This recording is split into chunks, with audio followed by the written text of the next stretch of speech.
اورنگزیب امریکی خاتون مورخ آڈری ٹروٹسکی کی انگریزی کتاب اورنگزیب دی مین اینڈ دی متھ پر اردو تبصرہ۔ میں ہوں آپ کا دوست محمد ناصر اور آپ دیکھ رہے ہیں چینل گلدستہ معلومات۔ دوستو، آج ہم امریکی خاتون مورخ آڈری ٹروٹسکی کی انگریزی میں لکھی کتاب اورنگزیب دی مین اینڈ دی متھ کے بارے میں بات کریں گے۔ آڈری ٹروٹسکی نے اپنی اس کتاب کے ذریعے اورنگزیب کی درست تصویر پیش کرنے کی کوشش کی ہے۔ یہ کتاب ہمیں بہت سی باتیں بتاتی ہے۔ مثلاً یہ تو بتایا جاتا ہے کہ اورنگزیب نے ہولی پر روک لگائی تھی، مگر یہ چھپایا جاتا ہے کہ اورنگزیب نے عید اور بقرہ عید کی تقریب پر بھی روک لگائی تھی۔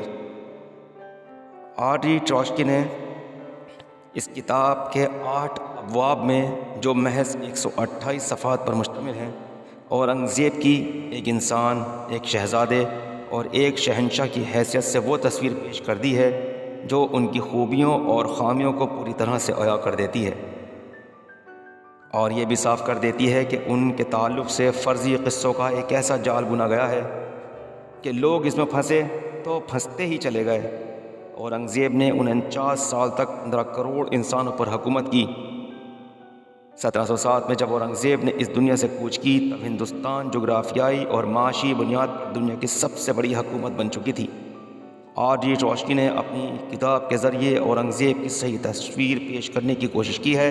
وہ لکھتی ہیں، اورنگزیب نے نوروز پر بھاری بھرکم تقریبات کے انعقاد کو محدود کیا اور مسلمانوں کے بڑے تہواروں عید الفطر اور عید الاضحیٰ کے موقع سے بڑے پیمانے پر جشن منانے کو بھی منسوخ کر دیا تھا۔ تقریباً اسی وقت اورنگزیب نے ہندوؤں کے تہواروں ہولی اور دیوالی کے ساتھ ساتھ مسلمانوں کے محرم کے یادگاری جلوس سے متعلق ہنگامہ خیزی پر بھی لگام کسنے کا کام کیا تھا۔ اورنگزیب کی سلطنت میں زمین کا پورا خطہ ہندو اور جین مندروں سے مزین تھا۔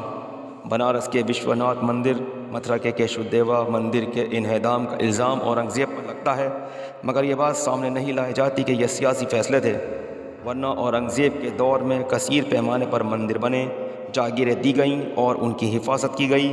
بنارس کے پنڈتوں کی حفاظت کا فرمان تک جاری کیا گیا۔ شہنشاہ کے امراء میں 50% ہندو تھے، جن میں مراٹھے سب سے زیادہ تھے۔ شہنشاہ کے امراء میں 50% ہندو تھے، جن میں مراٹھے سب سے زیادہ تھے۔ کہا جاتا ہے کہ اورنگزیب جزیہ لیتے تھے، لیکن یہ نہیں بتایا جاتا ہے کہ برہمن، پروہتوں، راجپوت اور مراٹھا درباریوں اور ہندو منصبداروں سے جزیہ نہیں لیا جاتا تھا۔ جین، سکھ اور دیگر غیر مسلم عوام پر جزیہ کی ادائیگی فرض تھی، لیکن ساتھ ہی ساتھ انہیں کچھ مخصوص حقوق فراہم کیے گئے تھے اور ان کے تحفظ کو یقینی بنایا گیا تھا۔